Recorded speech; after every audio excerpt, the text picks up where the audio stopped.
All right, Shalom Aleichem, everybody, and welcome to online Smicha. We're learning in Yeridei Siman Kuf Tezayin, speaks about Dvarim Ha'asurim Mishum Sakana, things that you're not allowed to do because it's dangerous. And what's very interesting, if you remember the Shach discusses there, it could very well be that any other Isser becomes Batul B'Shishim, Batul B'Roiv, because a Sakana. We have a rule of Chamira Sakanta Isura. We have to treat a Sakana even more strict than Isur. So maybe if something dangerous gets mixed into your food, what Chazal call dangerous, maybe it never becomes batal. And one of the rayas that they bring to challenge that is from Gilui. Because by Gilui, in the good old-fashioned time, what was the concern of Gilui? That if you left liquid uncovered, a snake went into the liquid and left some of its venom in the liquid. And then it's dangerous to drink it. Now, how much venom do you think the snake left there? A sliver of nothing. And yet, that small amount being dropped into a barrel would aster the whole wine, mishum sakana, the whole barrel, mishum sakana. So we see that even the smallest amount, when you're dealing with something dangerous, sakana, it doesn't become batal. That's a discussion. But one of the things that there's a lot of talking about is the famous, and we have it in our Shach, in our Taz, in Siman Kuf Tezayin, is the famous tzava from Rabbi Yehuda Chassid. Rabbi Yehuda Chassid wrote a tzava, which is very controversial, because it's a big machlekes of poskim. If everything he said you should do or you shouldn't do, did he only write that for his descendants or for Klal Yisrael? So only his descendants have to be worried and keep those rules?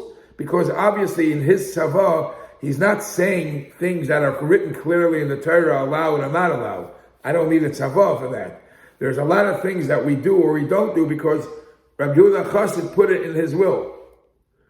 But he wants you to, somebody's mic is on. So the question is, it wasn't made for everybody to be careful. All right, that is a big talk in poskim.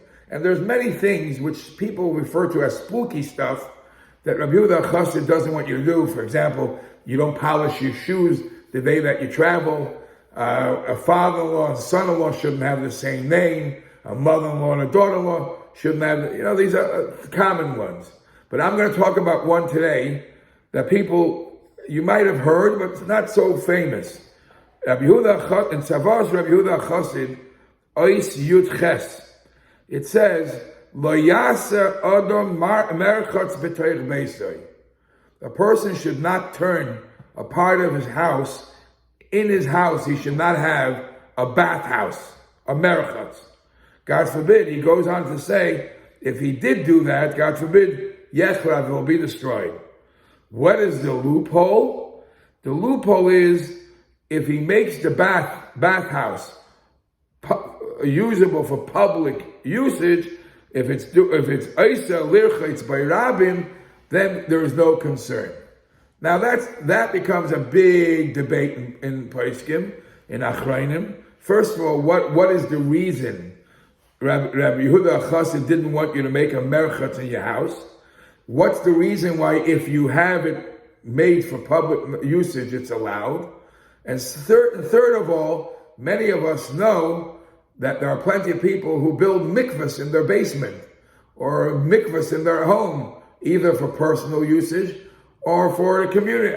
If you're not allowed to have a merchatz, is a mikvah like a merchatz? So Rashi in Masechta Kedushin says that in a merchatz is where the mazikin hang out. Mazikin are the shading, the ones who cause harm, the spirits that cause harm hang out in a merchatz, in a merchatz.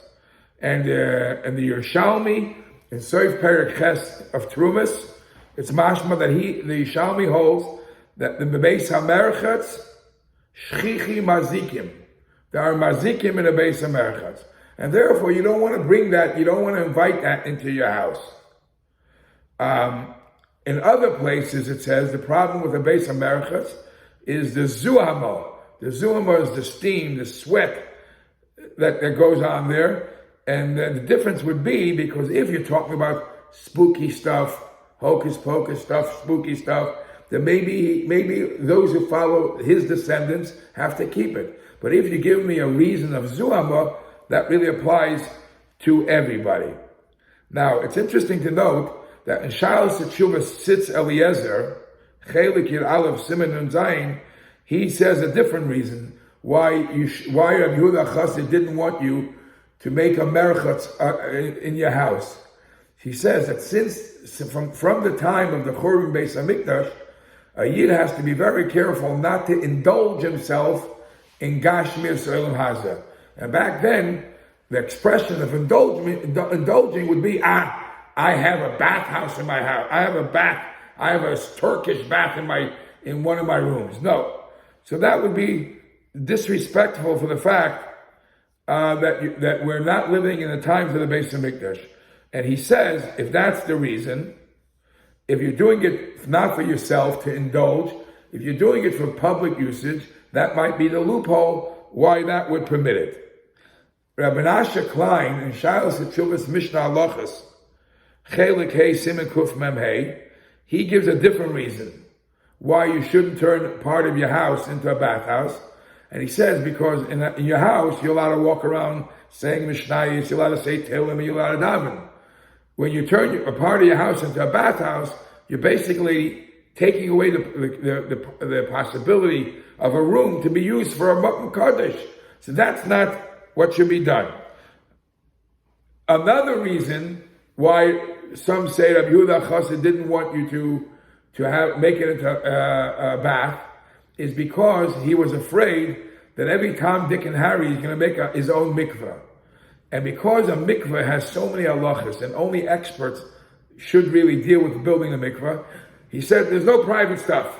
And really it should have been a mikvah, but he just eliminated no private merchatz in your house. That is some of the reasons. But even Rabbi Yehuda Chassid says, that if you do it for public usage, it is allowed.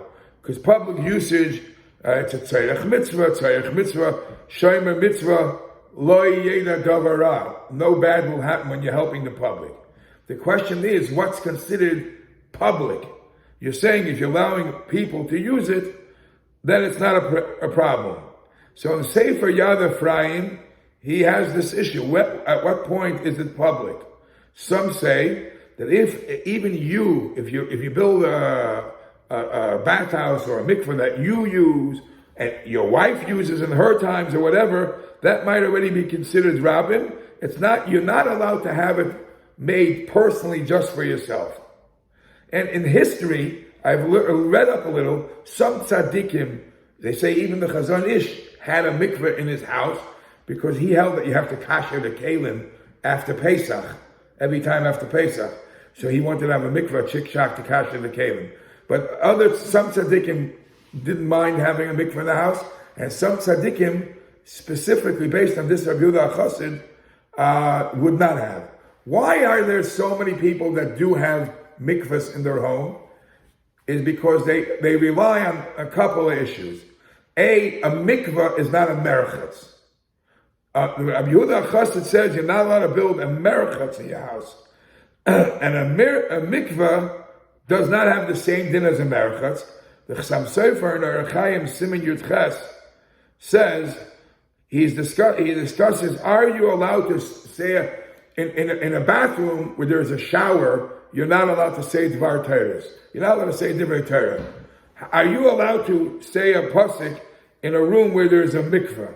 And the question becomes, does a mikvah have the same halacha of a merchatz? Moshe Feinstein in Shalos Teshuvah Sigras Moshe Yeridei Chelik Beis Siman Tzadik Zayin, he said, I'm sure that a mikvah is not the same rule as a merchatz, And he proves it from the Gemara, because the Gemara in Yuma says, Beis HaMerchatz uBeis HaTvila. So we see that Beis HaMerchatz, a bathhouse, and a place where you do Tvila for Mikvah are not the same thing. So Rabbi Yehuda Chassid was specifically against having a Merchatz in your house and not in a Mikvah. Others say, other loopholes, that's only if you're taking away a part of your living space. If it's in the basement, definitely if it's in the courtyard, in a freestanding building, that's not a problem because of the issues we've made before.